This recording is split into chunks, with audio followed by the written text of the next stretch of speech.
YouTube fam, back per usual, another episode of Marv's Room. Listen, I wanted to jump into today's video and answer a viewer's question because last week a viewer posted a question about manifesting an SP in difficult circumstances in regards to the SP being married. And so what I wanted to do is I wanted to make a video to talk about, you know, pretty much any difficult circumstance and what to do, whether they're married, whether you're in a divorce situation, or whatever the case may be. So I'm getting ready to get into that. But before I jump into that, I wanted to mention something what not to do. It's something to be very, very careful of because there's a lot of people out here, and I want you guys to be very careful of people that say that they're spiritual, but they're giving you mundane, carnal, worldly advice. And the reason I brought this up is because I was in a last week I was in a Zoom meeting, and there was a coach in there answering people's questions, and this coach knows about law of attraction. This coach knows about law of assumption, knows about Abraham, knows about Neville, all of that stuff. Actually, has practiced it and applied it in her own life. And this coach was answering people's questions, and this one lady in particular came into the group, and she had a question about, and I wish I could get in contact with this lady. I truly do, because I would tell her, do not listen to the advice that you were given by this lady, because I completely and 100% disagree with what she said. And let this be a warning to all of you guys, the story I'm getting ready to tell you, before I go into how to actually do it, in my opinion. So what happened was, like I said, I was in a Zoom meeting last week, and a coach who's pretty popular was telling people was answering this lady's question. This lady said she had been she's separated, but she's still legally married, and it's been this way for, like, I don't know, the last 6 years or so. However, she said she wanted her husband back. She wanted her husband back, but they haven't been together for, the 6 years or however long it's been, but legally they're still together on paper and all that good stuff. She wanted him back. It was her fault that they broken up. I think I forget exactly what she said, but she left him or whatever. And then I think she kind of came out and said she regretted it. Again, I don't really remember the details of the story, but basically, so this coach goes on to say, she's like, oh, well, what you need to do is you need to go on with the divorce proceedings. You need to go on with the divorce proceedings. You need to just get the paperwork going and just get divorced and watch him change up, watch him switch. And I'm thinking to myself, this is extremely worldly advice. This advice goes against pretty much what law of attraction, law of assumption stands for. And I'm not saying she's wrong 100%, this coach and what she did, because there are some people where if you're not in tune with LOA, if you're not in tune with spirituality that way, if you're not in tune with that, then this advice probably would work for you. But when you know about LOA, law of attraction, law of assumption, you know what I mean, different laws of the universe, and you've studied Neville and Abraham and all of these great teachers, to me, this advice is 100% wrong. I mean, she told this lady to proceed with the divorce paperwork, to make it finalized. She told this lady to basically, buy new outfits, go out, start dating people, start partying, doing all this other stuff, feel good about herself. Now, mind you, from a worldly perspective, this advice, I would say, yeah, she's probably right. But when you know about LOA, you know you don't move the chess pieces. You let the universe move the chess pieces with LOA. So, and I've seen this happen so many times when people start making worldly decisions and they're trying to control the game instead of letting the universe control the game, then everything gets screwed up. And I swear I wish I could get in touch with this lady to let her know, yo, do not go through with this advice, because this is worldly advice. And when you follow worldly advice, you get worldly outcomes. You get negative worldly experiences. And so I want you guys to be very, very aware and beware of this type of advice. Listening to spiritual teachers that give you worldly advice, because if you're a spiritual teacher, I believe you should be giving spiritual advice. You shouldn't be encouraging people to make worldly moves based on a spiritual game, because as we all know that study Neville and law of attraction, life is mental. Every part of life is mental. Life is not physical. So why would you give out, that kind of advice? But I mean, to each his own. Like I said, there is some people in this world where that advice will work. But to me personally, knowing what I know and stuff that I've experienced, there's no way in hell I would ever listen to that kind of advice from a person, especially somebody that knows about Neville.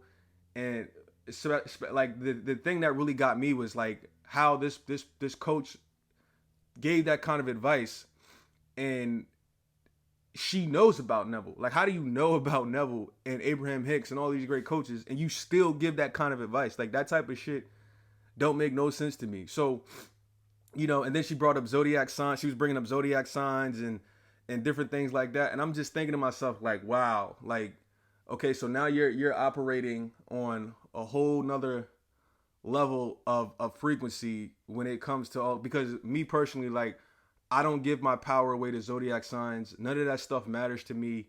I don't care if you're this zodiac, that zodiac. I don't care about compatibility with zodiac signs. Like, none of that stuff matters to me. It's irrelevant. You know what I mean? In the grand scheme of things. But people get so tied up with that type of stuff thinking that it means something, but it doesn't. So beware of that, guys. Be very aware of who you listening to, and understand and ask yourself, are you getting spiritual advice or are you getting worldly advice? Because worldly advice will give you worldly outcomes and will take you down the wrong path. And I noticed, because I've seen people comment on my videos and they say things like, yo, I was getting so much movement, then I started trying to control stuff, and then everything got messed up. And that's exactly what this lady was telling her to do. She's like, oh, go through with the proceedings, guarantee your husband's gonna come back if you go through with the divorce, blah blah blah blah blah, and all this other stuff. So I just want to tell you guys, be careful, be very wary of getting that kind of worldly, mundane advice. Now, how would I go about it if I was the one in that situation, or if I was coaching somebody one-on-one and they wanted to get their husband or wife back after divorce because of a decision they made? How I would go about it is I would go about it the same way I go about everything else. I would ask myself, where is my self-love at on a scale of 1 to 10? Where is my self-concept at on a scale of 1 to 10? Okay? Because as you guys know, when we fix things, we go in the closet in secret and we pray. We don't move the chess pieces. Once again, we don't move the chess pieces. The universe moves the chess pieces for us. Like Neville says, you won't have to lift a finger.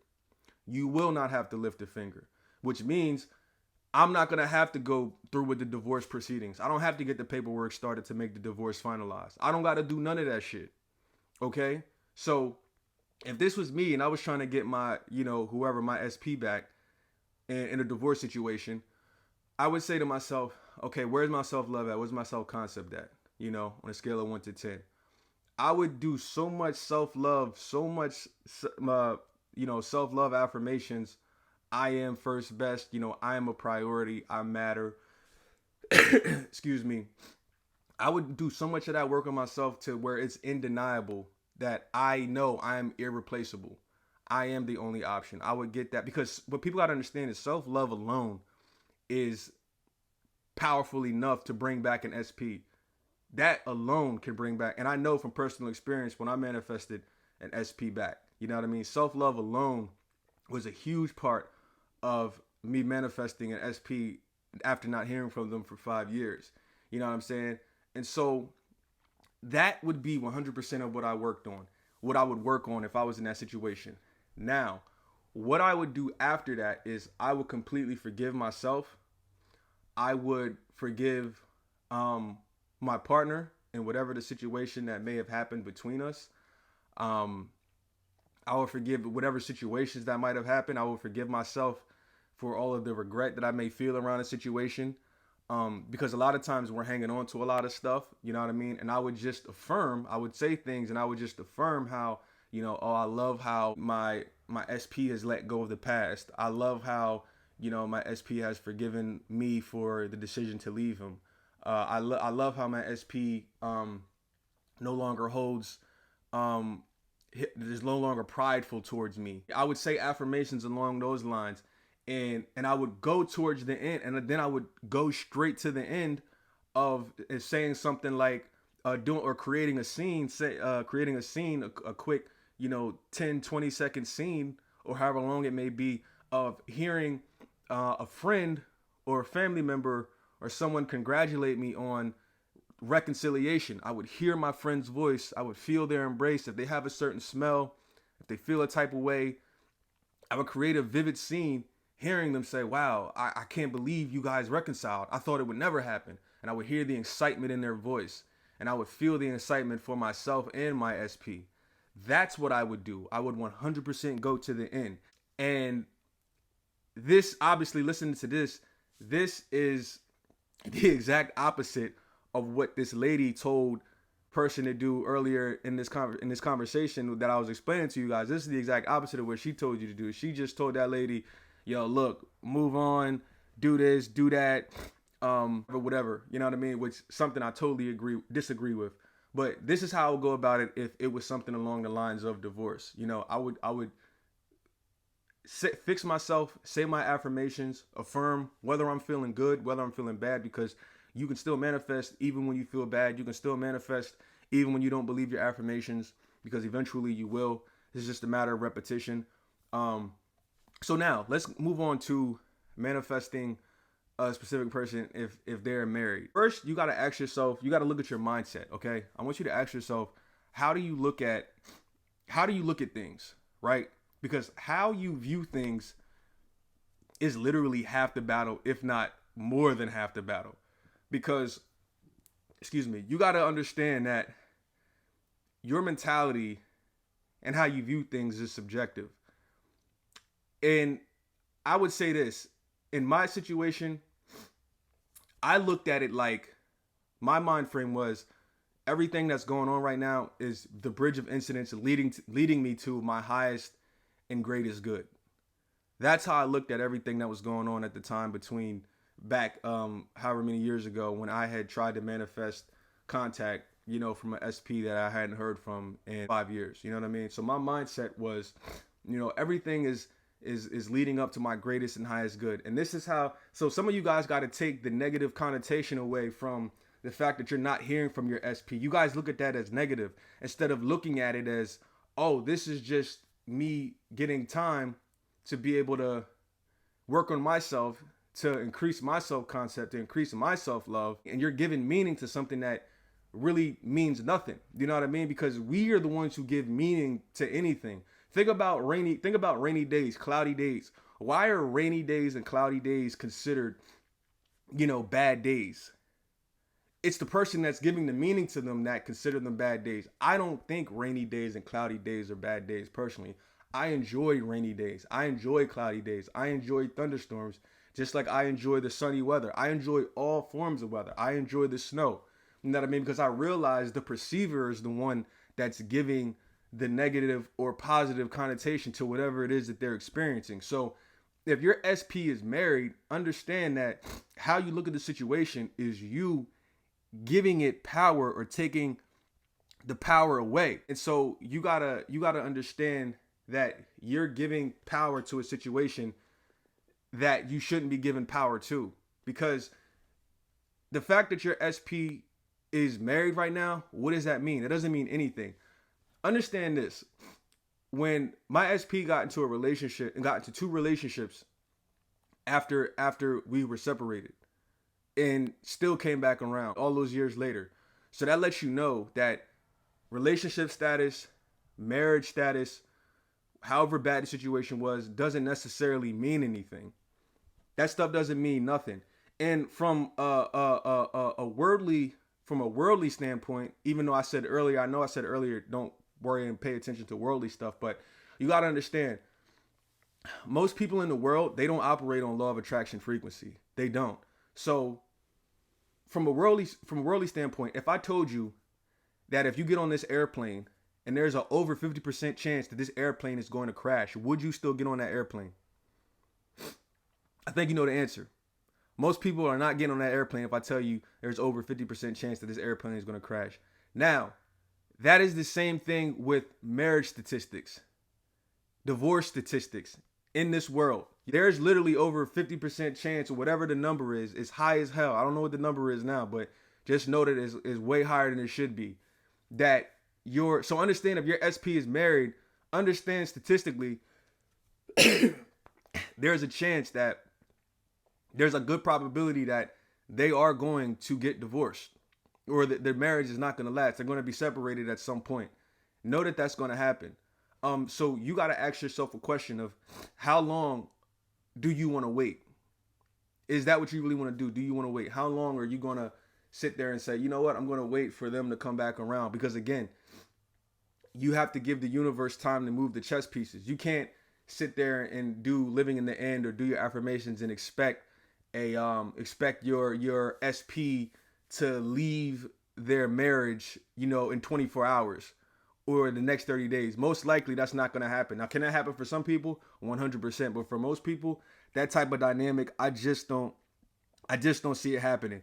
So you got to understand, from a statistic standpoint, especially from a standpoint of people not believing in LOA, there's probably going to be some marriage issues. And at some point, your SP is probably going to have a falling out with their husband or their wife, or whatever the case may be, which could end to them, breaking up. And I said this in one of my third party videos, I think a couple years ago, and I made that a really popular third party video on my channel, where I talked about whatever you went through with your SP, most likely there's a very high chance, probability, that they're going to go through that same thing with whoever their next person is. So it may look like you're losing right now, but you're not. Just like me in my situation, I thought I was losing. I thought, oh man, if my SP moves on, somebody's going to love my SP or treat her better than I treated her. You know what I'm saying? And then I realized, and I thought about it, and I was like, wait a second. No, that's not true, because I'm not the issue. The issue was her. Where I take responsibility is I attracted somebody that was on that type of level, that type of frequency. But I told myself, because I realized, whatever problems that my SP had with me, I realized, she's going to have them same problems with the next dude. And then she's probably going to have the same problems with the dude after that. So she could get into 5, 10 more relationships, or she could get married 2, 3, 4 times. But guess what? She's still probably going to go through the same shit. Why? Because she doesn't know about LOA. They don't know about self-help. They don't know about self-love, all of that good stuff. So understand that took away a lot of the fear and anxiety from a lot of people, and from myself as well. Not saying I had a ton of anxiety and fear, because I didn't, but understand that, the lesson that I got when I had that realization was extremely powerful. So if you want to manifest somebody that's married, understand you have to figure out, okay, do you want to wait? And if you want to wait during that time period, that time frame, what you should be working on 100% is your self-love and your self-concept, period. Don't do living in the end scenes, in my opinion, of you being with that person. Don't do anything along that lines. You know what I mean?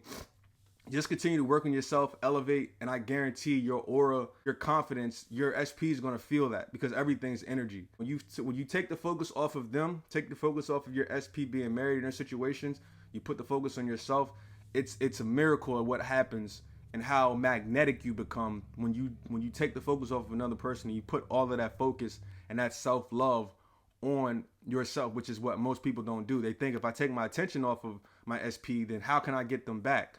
How can I get them back? You know what I mean? But that's exactly what you need to do to get them back, because as I've said on my channel many times, law of attraction is 80%, in my opinion, or law of assumption is 80% feminine, 20% masculine, meaning the 20% masculine is when you make a decision and decide what it is that you want. And then the other 80% is allowing. You got to be in your feminine energy to manifest things, to attract things, to allow law of assumption to work. You have to be in your feminine energy. And so that's how I would go about it in manifesting somebody who is married. Take the attention off of them. Don't think about it. Understand and know, they're going to go through those difficult times in their marriage. And most likely, from a statistical standpoint, especially people that don't know about spirituality and law of attraction, etc., and they're living in this world, going through worldly problems, solving worldly problems with worldly solutions instead of spiritual solutions, it's probably not going to work. So at that time, when it happens, that's when you step in. That's when your magnetic frequency will be raised and they will reach out to you, most likely. All right, guys, this has been another episode of Marv's Room. See you guys in the next one.